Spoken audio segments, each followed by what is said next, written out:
please provide us with an update of the malaria situation in your region here. Well, the case have been going down relatively. I'll be specific in this regard. Like 2 weeks ago in Enana, we had recorded 302 cases. 2 weeks down the line, we've only recorded 96.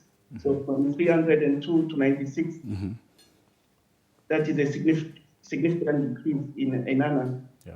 The same happens also in Ngela, from 163 2 weeks ago down to 103 this week. The same can be said about Okongo as well. 168 2 weeks ago down to only 35 this week. So obviously the cases are going down, but the malaria situation remains dire in the region. Yeah. What do you attribute? We have recorded a cumulative number of malaria cases. Fantastic. What do you attribute this downward trend to? Well, partly it's our response in this fight against this outbreak.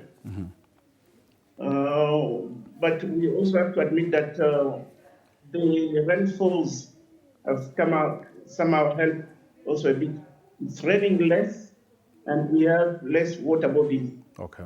And as you might know, most of these water bodies of stagnant water are a breeding site for these vectors, that is the mosquitoes.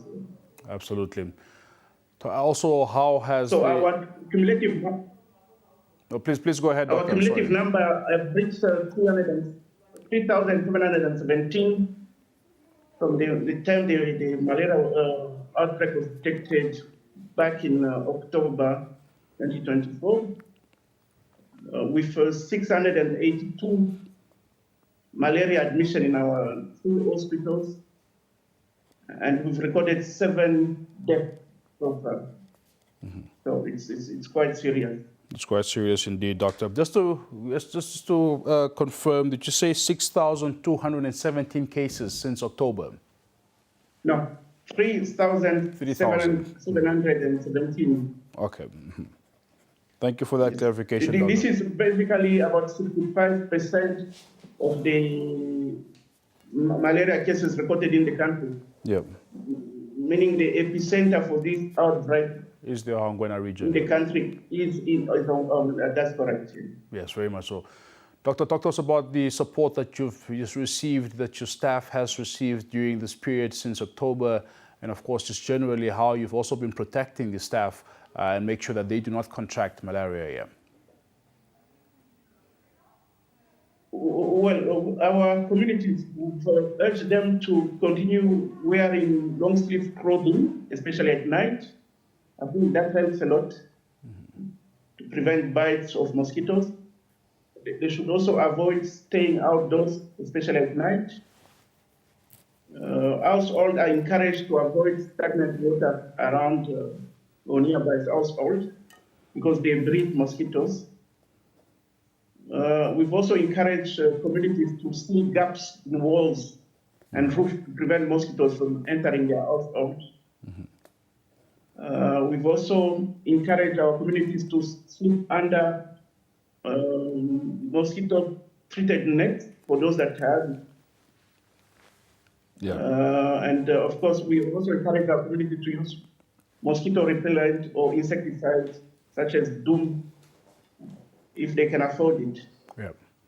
And they should allow police or fire staff to spray their household as advised whenever they see us opening up at their household. Yes. Very much so. As far as that is concerned, Doc, how was that process, or how is that process going? We know that there's sometimes resistance from the community when it comes to allowing, these officials into their homes to spray and, of course, do their work here.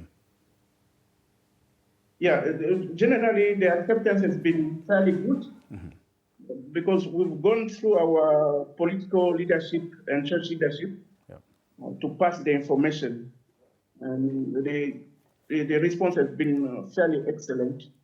we've recorded very few refusals, to be honest. Very much. Fantastic. Of course, just in terms of support that we are getting from our head office. First of all, I have to say that our local resources have been stretched to the limit.